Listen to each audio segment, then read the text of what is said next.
dalam dunia ni apa yang Allah uji, apa benda yang bukan dari Allah? Jawapannya, dalam dunia ni tuan-tuan, dari sekecil-kecil benda sampailah benda yang paling besar dalam kehidupan kita. Ni 30 tahun hidup, 40 tahun hidup, semua orang ada pengalaman diuji dengan ujian besar termasuk saya.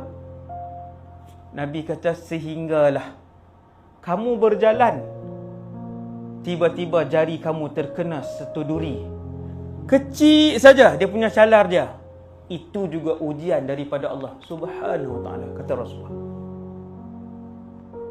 Tuan-tuan, ketahuilah, kalau spek kita buka terlepas jatuh, itu juga ujian daripada Allah.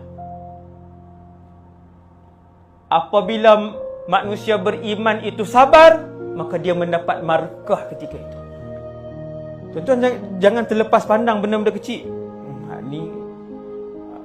Ni kesalahan aku lah ni, kan? Ni sebab lalai lah ni, kan? Dia datang daripada Allah Subhanahu wa ta'ala. Orang Islam bila diuji, Allah bagi markah. Orang bukan Islam bila diuji oleh Allah, kebaikan itu akan dibalas di dunia. Bagi tahu pada rakan-rakan bukan Islam. Orang yang bukan Islam bila buat baik, Allah akan balas. Ni adil Allah di dunia. Sebab tu tuan-tuan tengok orang baik, tuan-tuan cari rakan yang non-Muslim, bila buat baik, tuan-tuan tengok kehidupan dia macam mana. Allah balas kehidupan dia. Allah balas kehidupan dia dengan kebaikan.